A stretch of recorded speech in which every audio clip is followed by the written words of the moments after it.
Today we're going to talk about low inertia powertrain.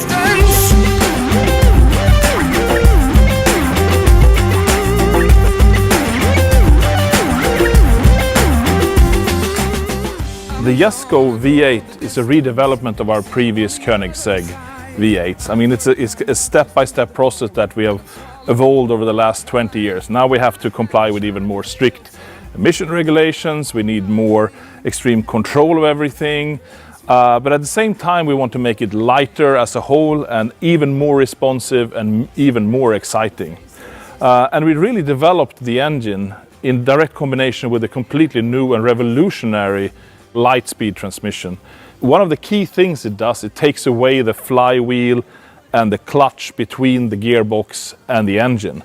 What that means is we have much less inertia in combination with the much lighter engine components. And the actual clutches are inside the gearbox for each gear pair, and they're very, very small. They're about this size, so they have extremely low inertia when they're engaged. And when they're open, of course, even less so.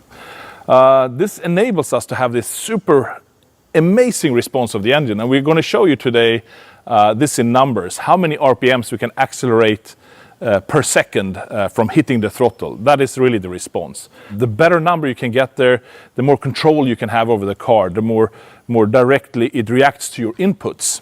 And also it means you can shift faster, because even if you have a super fast shifting gearbox, if you have a lot of inertia and slow response in your engine, it won't react so quickly between the gear changes and will slow that process down. So if you have the world's fastest shifting gearbox like we have here, you also want to have the lowest inertia engine to seamlessly play together with what the gearbox is doing to give that maximum performance and most synaptic experience, driving experience you can possibly have. So follow me around, I'll show you what's going on.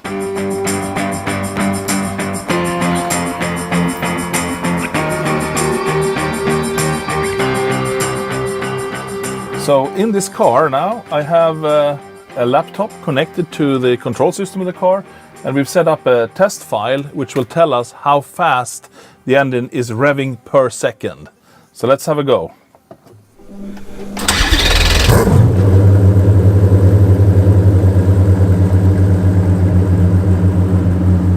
So first I will just blip a little bit to get a sense.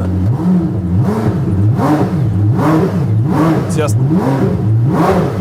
amazingly responsive. And now I activate the log here and let just the engine settle in.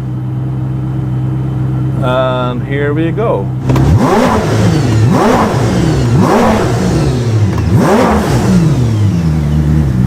And then we'll check the data.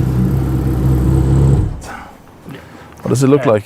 I took a look at the logs and calculated the average engine acceleration.